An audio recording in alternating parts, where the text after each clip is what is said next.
Yes, hi. I am calling this number because I saw it on a bathroom wall.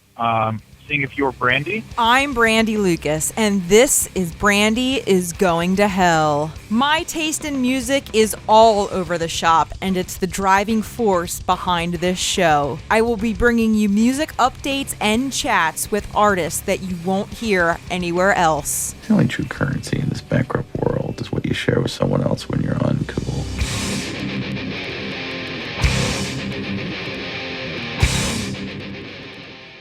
I've been the girl with the electric guitar because I felt like piano maybe wasn't so rockin', which is such bullshit. That's kind of where I was born musically, was make the piano a rock instrument. So I had to just come to terms with that and be bold and just be like, I'm going to make mostly a piano album. Fuck it. I needed to do this. And then now I can write a fucking thrashing punk album or something next. I don't know. I'm Brandi Lukas, and that was Hannah Fairlight, a singer-songwriter, actress, multi-instrumentalist, and all-around badass. In this episode, Hannah and I chat about the journey and DIY process of making her latest album, Muscle and Skin. The different experience women have compared to men when navigating music. We also touch on mushroom hunting. Yep, that's right, mushroom hunting.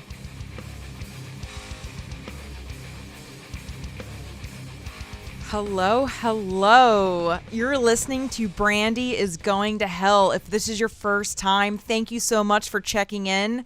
If you dig what you hear between Hannah and I, please follow my podcast wherever you stream music, podcasts, or if you're on YouTube. I now release my episodes in video format, which is the most raw and unedited version of the show because I don't want a bunch of jump cuts. Plus, life is all about options, so pick whichever way you want to listen or watch. I'm just thrilled, happy, and honored for every person that hits the play button.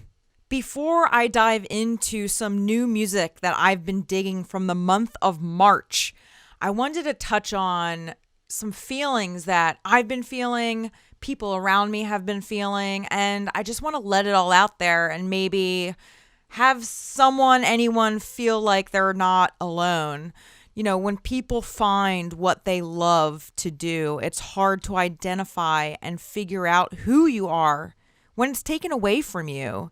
In the case of musicians, roadies, techs, they're all jobs that these people love. There's an art to those jobs and they miss it, and it's their identity. We've reached a year, people. It's now officially over a year since live music has been taken away, and working in music and being surrounded by people I love that, you know, are behind the scenes in music and perform, it's weird. And I'm not trying to keep beating this dead horse. I know the obvious, and I'm not trying to make people feel bad. The reason I'm here is to do this podcast and put more positive energy out in the world and share people's stories. And I just wanted to let everybody know that you're not alone. Live music this summer is looking extremely, extremely hopeful, and I'm riding that positivity tide all the way to the sand. On my last show that came out Wednesday, March 3rd with the band Temperamental, I referenced the band Future Teens in my opening sequence. I wanted to give everybody a heads up that their EP, Deliberately Alive, came out this past March 12th, and they will be on my next show in real life Wednesday, March 31st, so keep an eye out for that. A lot of music came out in March. I couldn't even listen to it all, but I did get a pretty good listening session in under my belt. So I'm going to run through a bunch of albums that tickled my fancy this past March. Starting with hip-hop duo The Good People from New York City, they released their Frost Written's EP produced by MiLKCRATE from Toronto. It's smooth. Their lyrics are meaningful. I was feeling the whole EP from front to back. Up next, the band Lite released Seems to Be the Way It Tends to Go. These Wisconsin boys serve up fun indie rock bops with a pinch of shoegaze that make me wish I was at a live show right now bouncing around like a maniac. Berlin-based Electrocute released their album Make Some Noise, which brings me back to my The Sounds and Shiny Toy Guns fangirl days. It'll leave you feeling sassy. Another album that caught my attention was Arab Strap, As the Days Get Dark. And yeah, it's a dark, introspective look at oneself. Full disclosure, I never listened to Arab Strap before, but at first listen to As Days Get Dark, I was hooked. Another new release that I really dug is the band Home Is Where with their EP, I Became Birds. There's a lot going on with this 6-song EP when you first listen to it, and I really like it. It's got weird song titles, it's chill, and then full-on screamo. I really like the many different layers. Up next, I am forever a Black Moth Super Rainbow fan, and that crosses over to Tobacco's solo project. His album, Fucked Up Friends 3, is dope.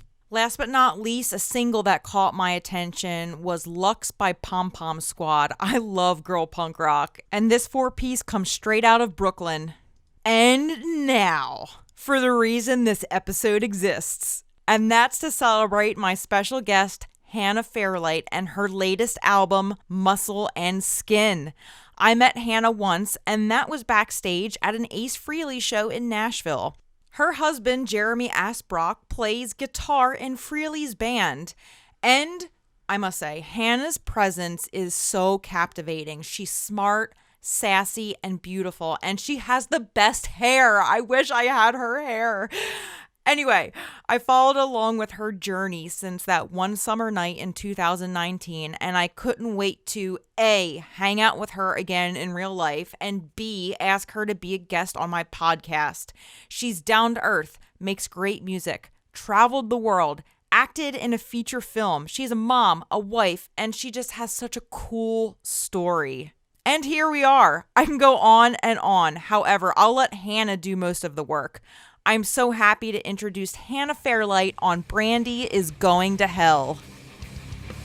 So I guess I'll talk about it like right off the bat. I told Mike I was doing this podcast interview with you, and he asked, are you finally going to tell Hannah that you have a female crush on her? So here I am. I figured I'd break the ice that way. I think you're a total Babosaurus Rex and in all aspects, and I'm so happy that I could do this with you. So, oh my gosh, likewise. Yeah. All right. Let the love flow. Yeah, let the love flow. So I briefly got to meet you at an Ace Frehley show in Nashville while Deep Purple was in the studio in, I think, May 2019. But I've been watching from afar, and I think, you know, your journey, I've been loving it and watching it since, and I'm obsessed. So, yeah, I guess we'll just roll right into it. I love it. Yeah. Thank you so much. Right on. So you have a pretty eventful 2020, I think, in general, compared to some other people that are, you know, making music. You released your album Muscle and Skin, which included multiple video releases, and you had your second child, which is amazing in itself. So Muscle and Skin is such a vulnerable album, and I can feel those feelings in every song, and it's genre bending, and I love that about it. Some personal highlights of mine are The Silence, Do What You Said You Wanted To, Muscle and Skin, Drink at 3, and I love how you incorporated Rory and Mother Moon. I thought that was so special. And every time I listen through, I find something else that resonates with me. So I wanted to ask you how this 13-song journey came about. Are these songs written over time? What's your process? And, you know, do you write your lyrics in a notebook? So you can pick specific songs to talk about, because I know that was a super general question, but let's hear about Muscle and Skin from your perspective. Well, first of all, I'm super flattered. You picked out specifics, and that just makes me feel so good. This was definitely going to be an album to me that was super personal, and you said vulnerable, and that's really a word that jumps out at me. I really wanted to write from the heart on this album, and I wasn't sure how my audience might come along with me on that journey. And it's a compilation of work from kind of when I started playing out in New York City until now. And so some of the songs that were written in my early 20s, and I'm 35 now. So it's this crazy I don't know, for me, I guess it was kind of a coming of age album, and definitely genre bending. I didn't really know what I want. Like, this is what happened, right? So I was in this duo called We decided to focus on our solo stuff and come away from the duo. It was like a comedy, slapstick comedy duo. Great fun. I had a blast with it, but I really put all of my energy into that. And so then when it came time to like do my own stuff, I was really bubbling over with ideas. And so I had a lot of song ideas in the bag, and poor Austin Hoke, man. So Austin is this amazing cellist, string player, everything player. He plays multiple instruments on the album. We met through Brad Jones, who produced some and I'd worked with him before, and he recommended Austin because I wanted some like killer strings, real strings underneath all the lush pianos. So he and I sat down to talk, and I totally wanted to do like a double album. Like I've stopped listening to what's going on, or at least I try not to pay attention to it too much. I really want to find my voice and like do what I feel like doing. And so I don't know, it was outlandish to do a double album. I think Austin was like, just then you have a full album of songs for your next album. Bam, like let's just do one right now. And that being said, like 13 songs was a little ambitious. I'm seeing a lot of bands put out, 9 to 11 song albums. So I feel grateful that the audience that has followed me there went all the way through that process with me, because it was very expansive. And we started recording in May of 2019. So it took like a full year for it to really culminate and like finish. And then I was pregnant, and then and COVID happened, and I realized it was a really good time to put it out anyway, because I had this captive audience and people were, listening to music. I've been listening to a lot of music, way more than I've been playing. So it's this really interesting exploration time where you're doing a different set of things. And I thought it was a really cool time to just put it out and be like, here's my heart. Hopefully you'll listen from beginning to end, but this is kind of who I am. And so God, it's just crazy. Like, we had to choose which songs to put on it, and Do What You Said really sticks out. Like, it pops the fuck out of the whole album. It's just so much. I don't know. It's got maybe it has its own personality of itself from everything else. I think so. And it's great because when it comes on, you're just like, whoa, okay. There's a lot going on here, and you feel, you pick and choose from different elements of, musical history that you're just like, okay. Because you talked very in depth with MiLKCRATE about the different feels and inspos, the Ronettes here and, Wall of Sound and things like of that nature. So yeah, it's a great bop. Austin and I really wanted to experiment, and like, I really loved collaborating with him. We were on the same level of weird right away. And so it was an easy, like, hey, let's add a whole bunch of DX7 and like make it Twin Peaksy here. And like, let's go full Labyrinth here. And like, those were the sounds that I was, really thinking of. So it was great to express the songs that I had in my head for real. Like, I've gone through so many different, I don't know, I've toyed with different genres, and I've been the girl with the electric guitar because I felt like piano maybe wasn't so rockin', which is such bullshit because I love Tori Amos, and she, like, that's kind of where I was born musically, was like this make the piano a rock instrument. So I had to just like come to terms with that and be bold and just be like, I'm gonna make mostly a piano album, and it's gonna be soft and squishy, and some of those people that expect me to sound like Jack White might be disappointed. Or maybe they'll go there with me and fuck it, Yeah. So, but yeah, we made the splashy, big string sections, and Austin had Eleanor Dunnig on like some of the violins. So you hear these beautiful, he arranged all of it. It's amazing. There's actual sheet music. He's such a badass. Like, cool. I remember, I feel like Mike might have been there. It's weird. We went to see The Who when they were in town. It was the second time I've seen them, and the first time I was pregnant with Rory. I remember this. He was telling me.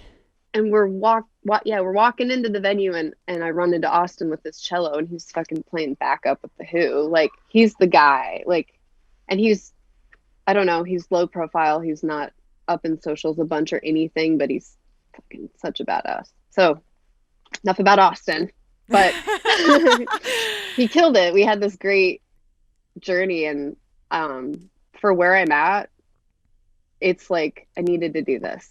And then now I can write a fucking thrashing punk album or something next. I don't know. Yeah, that's awesome.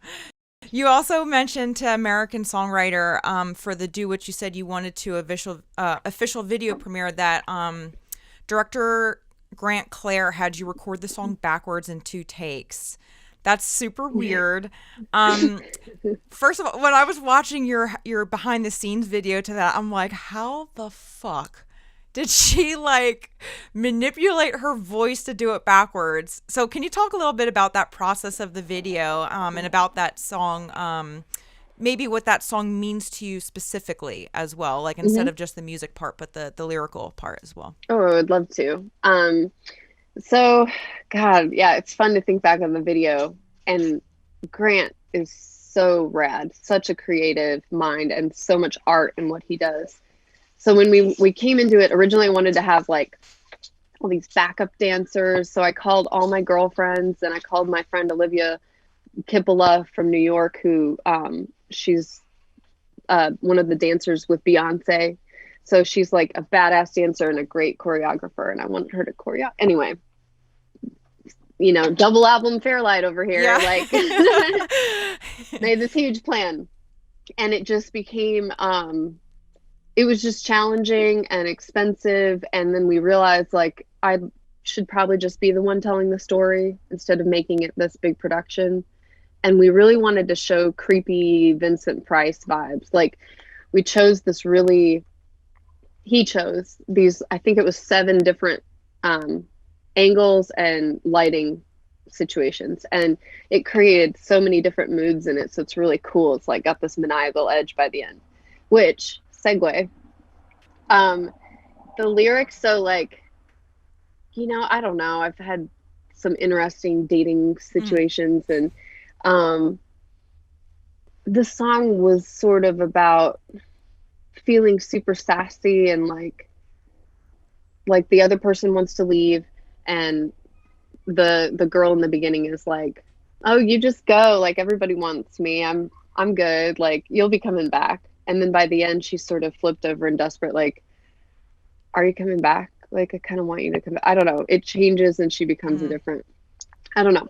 So that was the idea behind the lyric. And I remember I just had the melody stuck in my head, and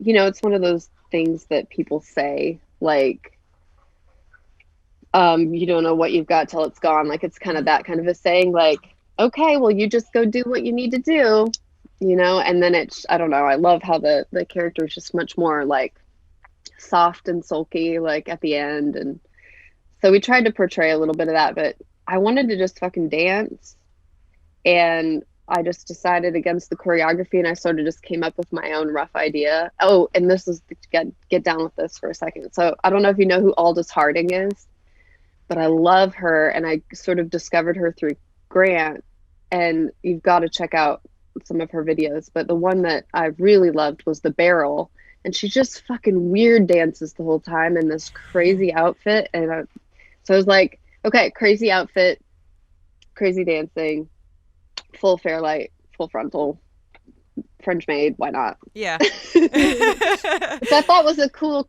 like, creepy way of playing into this character too, that like winds up being quite submissive, even though at first she's like, it's I'm like the sassy top. And then it's like also, you know, you're this in like a very metaphorical way, this like servant to those, you know, feelings as well. And yeah, that's cool. Yeah. Yeah, like, you just clean up, girl. I don't know. Yeah.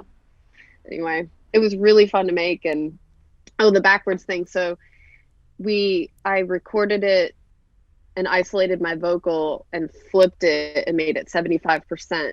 And it sounds like some weird Gregorian chant, but real fucked up, like a horror movie. And it was great fun to just be in the warehouse and like blast that. And I just did my best, made it up as I went, because I had to just try to think about what word was passing and try to suck so the word was in that as it all was in? playing. That's cool. So that was all in real time. You were just on the fly singing it backwards.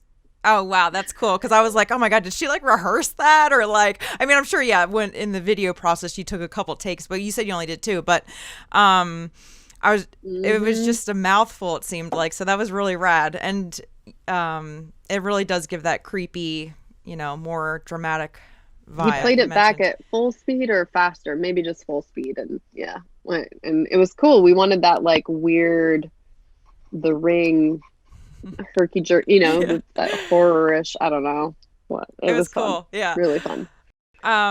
That's awesome. And you directed, filmed, and edited the video for The Silence. So pandemic well spent. I love how you manipulate. I mean, like, I'm just like, when I was going through your YouTube, I'm like, damn, like this girl's just out there in the mud. Like, I'm just like chugging along and like just keep working. Yeah, I really got to reckon back to my even my high school days, like when I first was making music videos with my friends. We would just find a song. Yeah. We're in the middle of Iowa running around with the little handy cam. Like, we made videos all the time. And that's what I went to film school at NYU. So that's cool. What brought me to New York. Secretly, I really just wanted to like play rock and roll at the, like go find the clubs and like figure that out. But I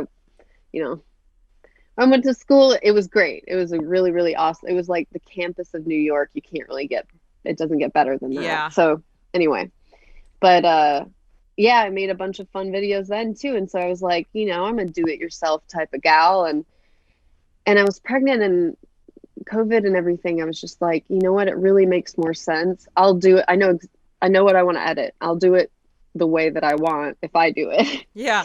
And it was fun to reconnect with that earlier self that used to do that a lot. So, and it turned out really cool. I really enjoyed it. And it was a lot of work. Like I was in the early pregnancy and like, I was literally running around these fields and gravel roads barefoot. And I don't know if anybody's going to geek out that hard, but I got really irritated because I had to start wearing flip-flops. Stupid stuff, but I was like, my feet fucking hurt. It's like cold and the sun and the light changing, and I'm just trying to like move it along. And I'm like, I don't know how pregnant I was, 3 months, 4 months. I think you said 5 in the the vid. Yeah. I think I was. Yep. That's wild. And I love how you manipulate time lapses in a lot of your self-made videos too. I just think it's really cool, and that video really captures that love for your time lapses, because you mentioned how much you love time lapses. And the song, yeah. And the song, is about running away from something and returning. So that song can mean something different to everybody, which is what I love about when people make music. I can relate to people in so many ways. But what does that song specifically mean to you? Whew, man. I always wish I could answer this poetically or in a different way. But I mean, I was living in Australia. I did a lot of traveling and stuff in my 20s, which I'm so grateful for. And I met this guy and I was engaged, and I moved to Australia for him, and it fell apart pretty quickly. And then I was in Australia, like I had left New York and sold and got rid of all my stuff, and I had my backpack and my guitar, and I stayed there for almost 2 years ultimately.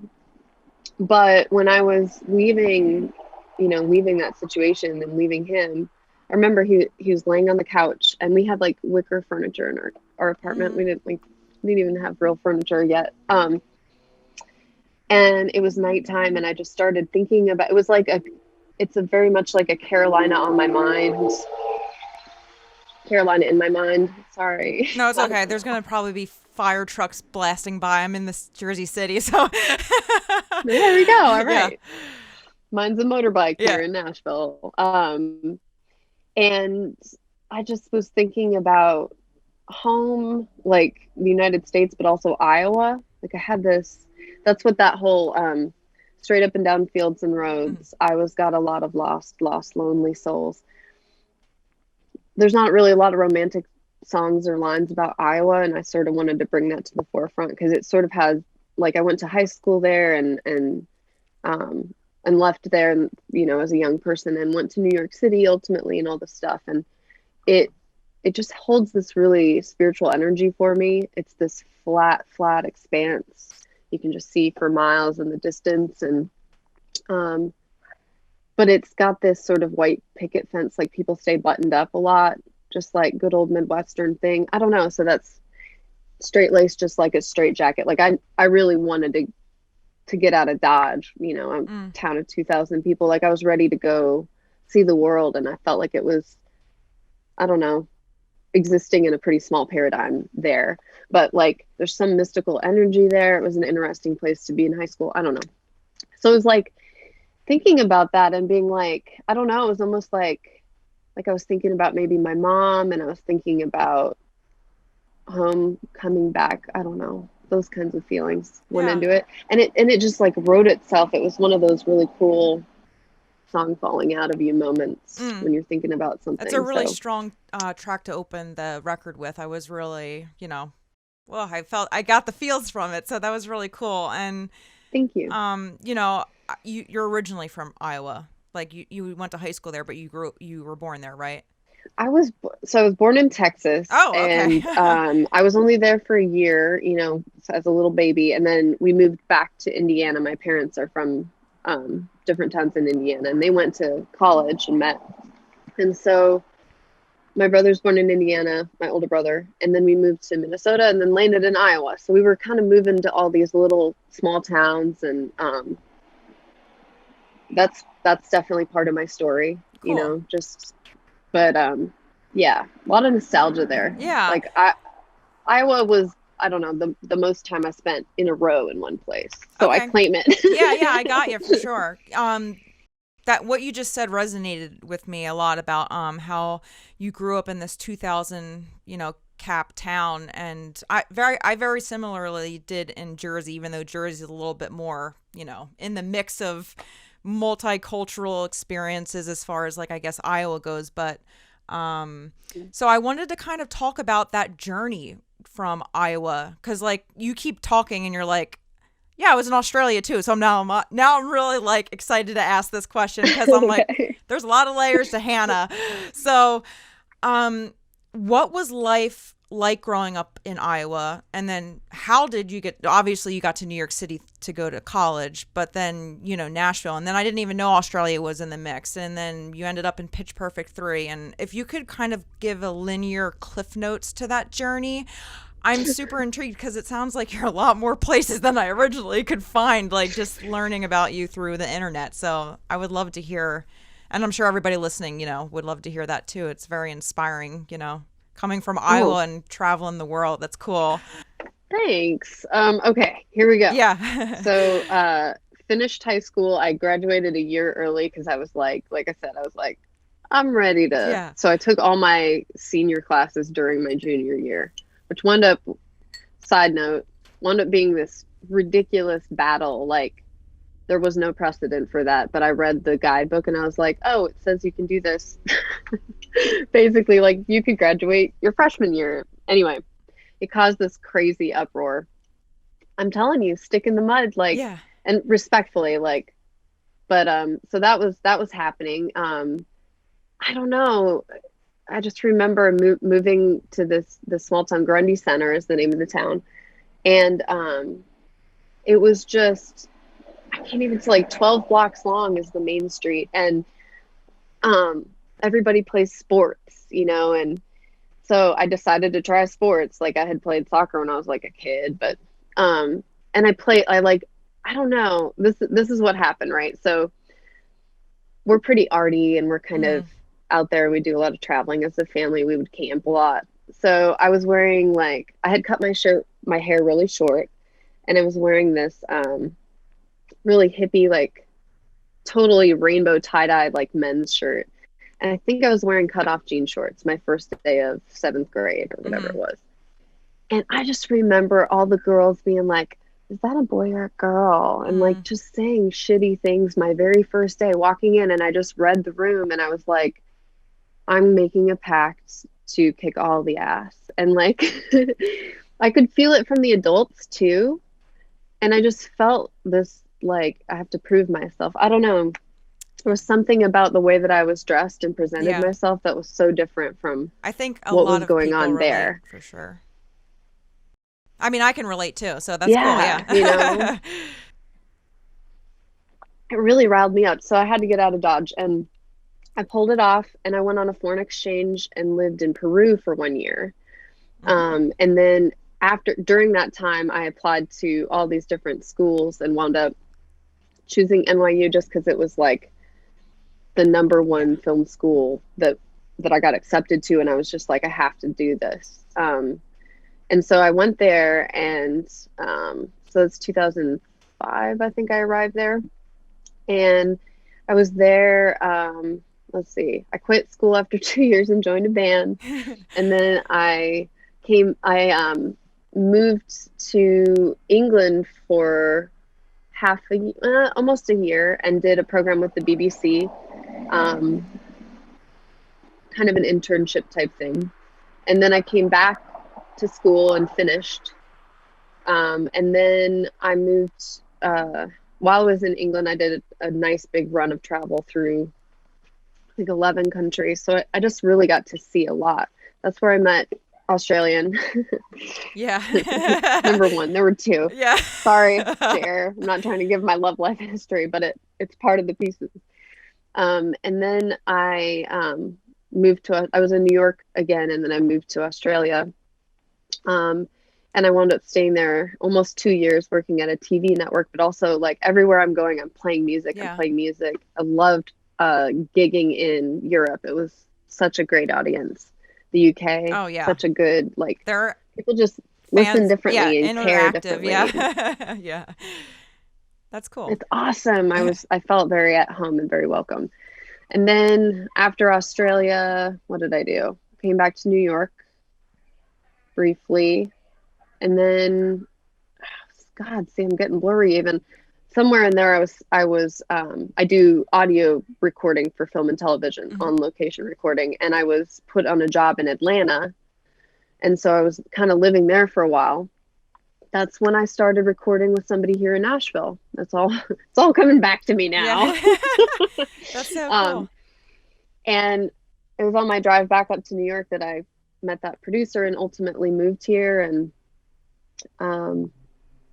I was here. I don't know if you've read anything about that terrible reality show, but I did that. That was like my entrance into Nashville. So that was pretty traumatic. But I met Jared through that experience. Yeah, that was one of my points because, you do that As Rock Family Round, and I just watched it a week or so ago. I can't remember when it was, but I did watch it. It was great. It was so cute. And I love how you have such a musical family. It's like so special. And so yeah, I guess you met through that reality show. So that's pretty cool. Even though it's just horrible, but I'm sorry about that. No, thank you. Thank you. I appreciate that. Yeah. That's like the best thing that came out of it. And then we've just been, doing our music, and Jared's playing in his dream bands and doing the Ace Frehley and the Gene Simmons band, and I'm getting to stretch my legs creatively here. So I'm glad I got all that life and travel done then. And then when I came here, I was like, okay, I'm ready to focus on music and start a life, like have children and kind of shift gears. That's amazing. To cram all that. Yeah, to have a yard. Jeez, I'm waiting for the day as well. New York. Yeah, right. Awesome. It was grass here. So what were the first instruments you picked up? And I'm guessing it would have been in Iowa when you did that. It was in Indiana, actually. Okay. So we were in Rensselaer, I guess it was, like as far back as I can remember. I was 3 or 4, and my mom rented an upright Kawai piano. And we didn't really have, we had a TV. I don't even know if we had it when I was younger, but we had this black and white, tiny TV with the dial and the bunny ears antennas. and we didn't even have any channels or anything. I don't know. That wasn't really, the piano was like I just dug on it right away. Like, I really enjoyed it. I explored it. I would, my mom didn't really know, like she knows a little bit, but my babysitters that would come over like knew little bits and pieces and could teach me. And then I started taking lessons, and I just always just wanted to play. That was my favorite thing. So piano first. My brother and I would read books and build models, and he's a great artist, but I was just like piano all the time. Hi, Sam. My son's friend is here Aw. playing. So there's going to be a little chaos That's happening, okay. giggling. And I picked up the guitar when I was in Peru because I didn't have access to pianos. Like, I would just play so much. And so I wanted to try that. And so I just kind of taught myself. And by the time I rocked up in New York, I literally only knew like 5 or 6 chords on the guitar that I had just learned, but I worked those into songs, and I just faked it till I made it. Like, I started gigging right away and just walked in proudly. I didn't even have any demo tape or anything. I brought my guitar to the venue, like to CBGB's, and was like auditioned with my guitar. Because I didn't have any recordings or computer, it was what, 2004, 5, like, yeah. Anyway.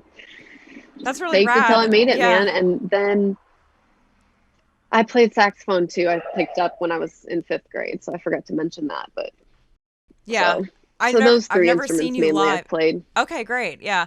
I've never seen you live, but I would have if I stayed in Nashville when Mike was there that one time, because him and Don went to go see you perform, but I had to head back to New York City. But I regret that. I about died. That was amazing. Yeah, Don's a cool when guy. I saw those guys come in, oh my goodness, because Don is like such a hero to me. I'll never forget, like, the first time I met him, we went to see Purple in Biloxi, and Jer and I drove down and got a hotel and stuff and hung out with Roger at the Hard Rock until like 4 a.m. It was my first time meeting Roger Glover, and I was like, dude's, he's in his early 70s or whatever, and Jer's like, listen, he can hang. And he totally like out-hung us. He was just so rad. I was like, okay, I get it. He's just for all ageless. Like, there's nothing. Anyway, we all sat down and had dinner at Ruth's Chris, and I'm sitting next to Don, favorite. and I can totally hang with Roger. Of course I can hang with Don too, but I get like giddy and blushy, and like, I'm like, oh my God, you're so good. And I can't put words together. I get the same I'm way usually when not I'm with- very starstruck, but I get really starstruck by him. So cool. yeah, I put my foot in my mouth big time. I was like, I started saying like, I can play lazy. And then he's like, you can play lazy? Oh my God, you're gonna have to come in and like show me. And then I was like, I mean, I can kind of play. And I was like, oh my God, I can't try that in front of him. No, holy shit, what have I done? That's funny. Hush. Yeah. Okay, too much deep purple. No, that's all good. That's really Can there cute. ever be too much? I love that. So that's cool. So saxophone, piano, guitar. That's awesome. Have you dabbled in anything else, or? I can hold down a couple rhythms on the drums, and I Cool. can play bass, like Pitch Perfect. Like I really played bass in that song, the Ever Moist song. And so that was rad because I got to like have a bass moment. Yeah, that is cool. Yeah. How did that come about, the Pitch Perfect thing? Because you said you were in Atlanta doing some filming. So did that stem from that, or was that a whole different kind of? They were unrelated. Okay. When I was in Atlanta for the really long stretch, I've been there a few times now. There's a lot of production there. They have, the different tax rules. So it's like inexpensive, and they've got really good studios and stuff. So that's actually like, it's pretty awesome because it's convenient if more things pop up. I love living here. It's like a good split. Anyway, so the reality show is actually what ultimately led me to Pitch Perfect. Oddly, like, so I did the shows on the show. I'd done audio for film and television for like 10 years at that point or something, 8 years. So I sort of thought I knew better and was like going to be able to, I don't know, have production on my side or something. And it was a train wreck. Like, if I vowed that if I ever did anything that high profile again, it would either be fully scripted or I would totally be in charge. And so I sort of manifested on that for a couple years. And I had an awesome attorney during that time helping me. And like 3 years later, he just messaged me out of the blue and he's like, hey, I heard about this thing. I had a client that maybe was going to go for it, but she has to do something else. And I thought of you. And he didn't say what it was or anything. And like, I was like, yes, yeah. I don't know what it is, but yes. And it was a feature film. And I was like, whoa, okay, well, let's go. And I was going to do a Zoom interview or an in-person in Atlanta with the director, Trish C.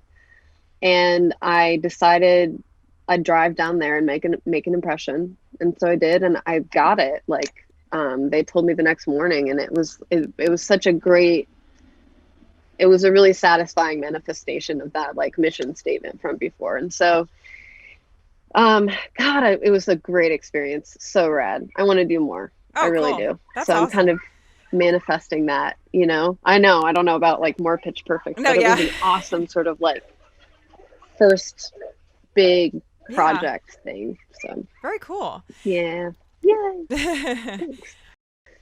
So what I love about like how, you know, you were touching on Australia and this and that, and I love how pretty much for everybody, like your journey really like shapes you through life. And there's this one thing that struck me when I was watching one of your live videos on YouTube. Before you play the song Erosion, you talk about men and how they've challenged you and how you had this mentor who gave you an interesting answer regarding opening up for him. I don't know if you can like elaborate, but if you can you share that story? Because I feel like a lot of women would be able to relate to it. And it sounded like it really like shaped you in a way to, you know, do what you're doing and how you hold yourself and what you aim for. If you don't want to, Brandi. oh, okay. No, I love it. I was like, is she sighing because it's great? Okay. No, it's awesome. I love it. So thoughtful. Wow. Yeah. It's always been a thing. Like, even since I was younger and exploring guitars and like going into a music shop or even a record shop sometimes, I feel like it can be a very different experience for a girl. And it's stupid. Like, I don't know.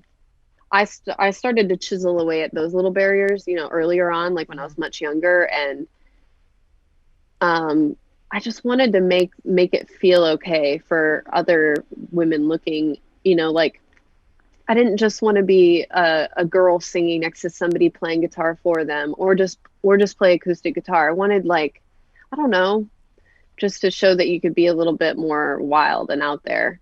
And like it's so funny to think back. Like, I was really fearless in a lot of ways. And I feel like I'm a little bit different now. Like, I'm a little more anxious about like performing and stuff. But I'm not saying like, I mean, it's probably laughable, some of the stuff I tried and like early on, like just crazy stuff, but I was so willing to take risks and just put myself out there.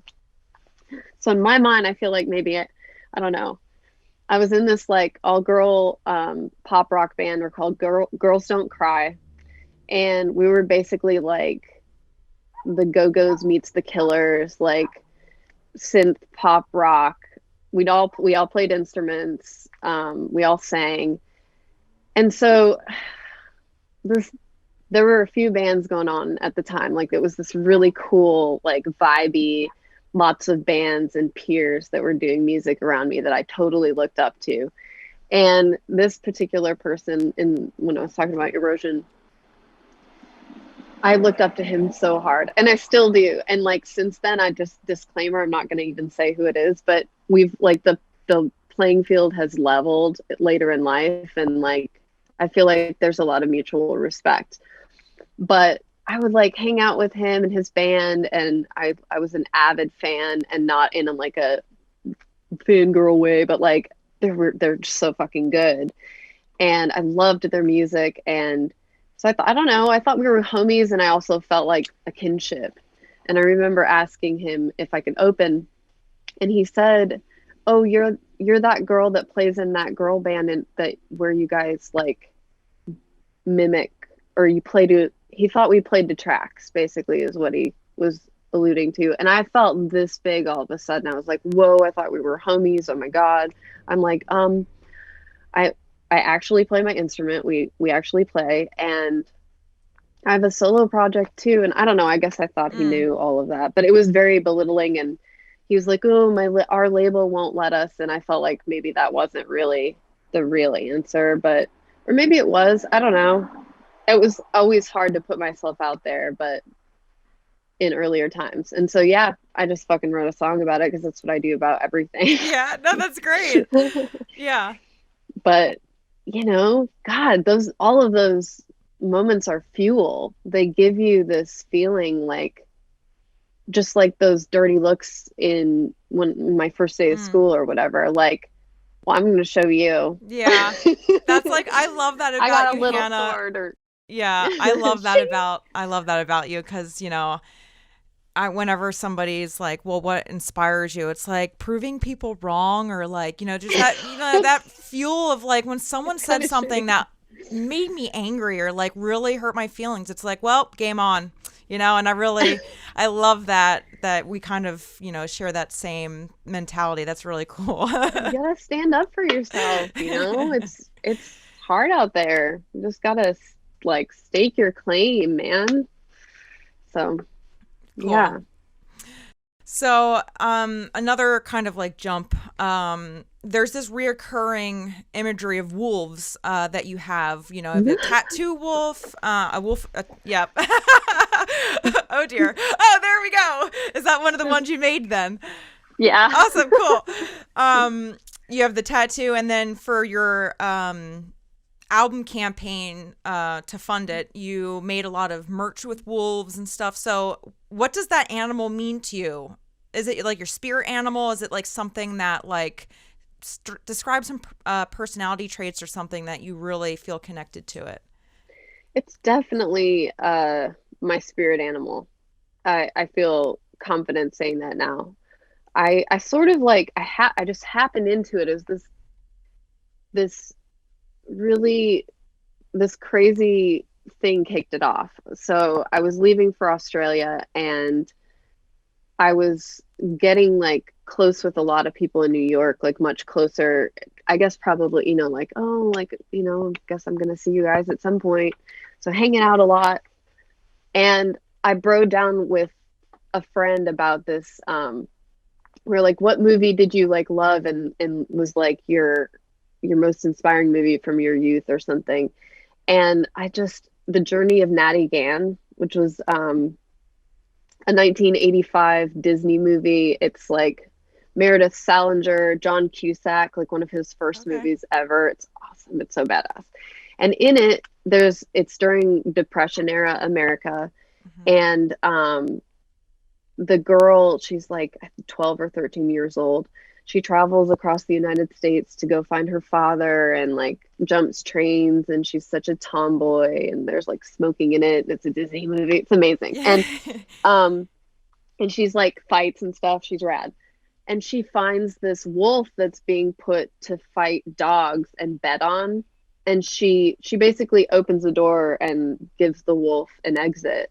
And then it like later on, Jed the wolf helps her along her journey as she crosses the United States all the way to like, I think it's Washington, where her father's like on a logging camp. Anyway, TMI, except for the wolf, to me, I don't know, it just became this thing. Like I was that character, like I was the girl coming of age and going through all of this. And I guess it really hit me when I moved to Australia. Like I really stepped out of my life carrying me along New York life and into like I can build this however I want. I can start from scratch with this blank canvas and like figure out, okay, who am I and what do I really want? And so it was sort of this like, I need my little guiding wolf to like Yeah. be with me. And so I got the family tree before I left New York to take with me to Australia. And then I got this like the week that I left Australia as sort of my emblem. It was like, all right, I got this guy to like help guide me and keep me safe, but I can do it. Yeah. I don't know. I love that. No, that's when really I say cool. it out loud, it sounds so dorky. It's okay. I mean, like, Jesus, we're all really dorky inside anyway when you think about it, but that's like really cool. That's like, it means something to you, and that's cool. And I was just curious. So that's really cool. You know, it's nice to hear your story and it out loud and kind of understand like the imagery behind the wolf that you choose for, you know, your merch and, you know, all that. And also to sort of back that up, I've been terrible about like pitching it properly and putting more explanation around it. But the "you are not a lone wolf" or "you are not alone," like that became this mantra for me these last couple of years, especially during COVID. Like it seems like a lot of people are, you know, suffering from all different kinds of things, of the change of life and like, you know, mental health issues and things like that. And so I don't know, a lot of people are like, haha, are you a lone wolf? You know, when they see the wolf. And I sort of wanted to be like, no, I'm not a lone wolf. I actually need my pack, you know, but like wolves are such amazing, I don't know, playful, spiritual creatures. Like they're a lot like humans, you know, they have these beautiful relationships and they're very like loving and protective and loyal. And so I don't know, I wanted to sort of create this little like brand thing with the lino cut of like that, like we're all together even though we're not right now. Yeah. It's okay. Like I'm feeling the things you're feeling too, like whatever you're suffering, I might be suffering it too. Like Cool. I'm here. I don't know. I love that. So, That's neat. yeah. Very nice. Thanks. So I guess we can segue to, I do a silly rapid fire question during the interview just to, you know, have people listening and fans get a different kind of aspect of other than what's going on with music. Are you ready? Do you want to dive in? Yeah, okay. It's just I'm ready. It's fun Let's and go. free-hearted. So what's your favorite meal of the day? I always eat breakfast and lunch. So brunch? Brunch. Cool. And what Yeah. what do you like to have for brunch? Your Man, favorite kale go-to. bowls. Kale bowls? So I've been eating plant-based for like 3 or 4 weeks now, and it's been wow. really exciting. But in general, I love kale. I love leafy greens. So yeah, I'll literally like saute a bunch of kale, throw stuff in it, like, you know, garbanzo beans or another kind of beans or tomatoes or dried cherries or I don't know. Build that. And then for a while, not now, but I was doing like an egg and whole grain toast and avocado. I eat like a whole avocado every day. I freaking love avocado. Anyway, yeah. Cool. That. That sounds really good, actually. What's the weirdest smell you've ever smelled? The first thing that came to mind was a mushroom. Okay. I'll just go with that. That's what I'll answer. Okay, cool. Yeah. This mushroom one time. Okay. Do you want to elaborate? This one time, was it like a magic mushroom or like, or? I'll just leave it mysterious. Okay, cool. Yeah, there's a park nearby that has like amazing mushrooms. Like Tennessee is so like moist in the air, and I don't know, I guess it just produces really good mushrooms here. But no, I'll just leave it at that. Okay, no, that's cool. Anyway. I actually am very fascinated by It's mushrooms. probably not a great idea to like sniff mushrooms. Oh, me too. Absolutely. Yeah. It's probably not. It's like spores and I don't know. Yeah. When I hike in Jersey, I always photograph mushrooms, like especially when I'm hiking in the back trails. Me It's like too. really, they're just so intriguing. I've seen so many crazy ones. I agree. It's rad when you see like a bright blue mushroom or like the red ones with the white Yeah. speckles. It's really Alice in Wonderlandy. It's like magical. I love it. Yeah. Yeah. I totally photographed them too. And the underside, you kind of want to squish it and Yeah. destroy it. You know, the little lines Yeah. underneath. Oh, they're just so. Yeah. And I love morels. I used to hunt morels all the time in like the Midwest and the northern Midwest. Wait, what are those? You get like really big morels. Sponge mushrooms. Oh, okay. Morels, the ones that have like the big chunky holes all over them, like Swiss cheese. Oh, okay. So like, they're so delicious. You just saute them with some like white wine and butter. It's delicious, and garlic. Oh, so good. Cool. Makes me want some. Anyway, mushroom talk. If you were arrested with no explanation, what will your friends and family assume you had done? Sorry, I just. Oh boy. I'm gonna say either like trespassed on like national park property that I don't know, like Makes sense. hang glided into some place that I wasn't supposed to go into, something like that. Yeah, that's funny. It reminds me because of your video that you shot with the abandoned house. Trespassing makes perfect sense. Exactly. Oh, yep. It's all Cool. so clear, so transparent. Yeah. So thanks so much, Hannah. This is really fun. I think we covered a lot of ground between like your new record and, you know, just your adventuresome attitude and everything in between. So if there's anything I left out that you specifically want to tell everybody out in podcast land, please do so. And how people can find you on the internet and the preferred way to support you. I love all of it. I am grateful that everybody you allowed me to elaborate as much as I did. I feel like I haven't had as much human contact as I should. I'm already pretty long-winded, so thank you. And also I promise that I am planning to print this Muscle and Skin 2 vinyl. And it's going to be really, really special. I just want everybody to hang in there with me because I haven't been able to do it as quickly as I wanted to. But I'm hoping by the anniversary of when the album came out, which was last June, is around the time I'm aiming for. So ways to support me are Bandcamp. More of the money goes to me, and there's a lot more there. And I try to put like secret songs there, so that's kind of a fun place to look at. But also, if you look at my website, there's links to every single social. And I've got Muscle and Skin and my other releases, Bright Future and Creatures of Habit, up on like all digital outlets. So yeah, anywhere that feels good to you, just, you know, like as long as you can listen to the music. Cool. I appreciate it a lot. And there you have it. Hannah Fairlight on Brandi is Going to Hell. She is so badass, right? Thank you so much for listening to another episode of Brandi is Going to Hell. And if it's your first time, thank you for hitting play. I appreciate it so much. If you want more, of me, you can follow me everywhere online at Brandi Lukas. That's Brandi with an I, Lukas with a K, except on TikTok. That's Brandi is Going to Hell.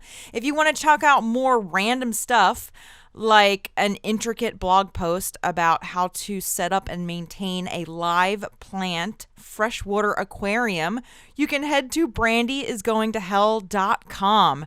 That's kind of where I blog about my hobbies, post about my podcast, and sometimes write articles about music. Until next time, I'd like you to dwell upon a thought, because this just crossed my mind earlier when I was about to record this outro. What's like the most embarrassing thing that you do that you are not super proud of to like flaunt?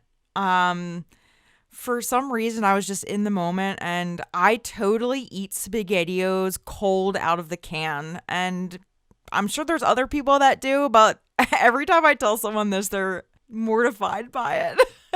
Anyway, I'd like you to just dwell upon something that you do that's kind of embarrassing or gross, and then just own it because it's your life and you can do whatever you want.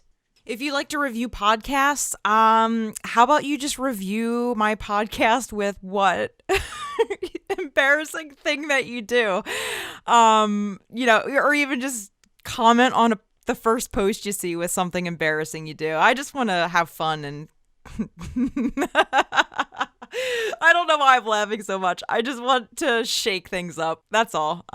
Thank you for listening, and I'll see you March 31st when I hang out with Future Teens. Bye.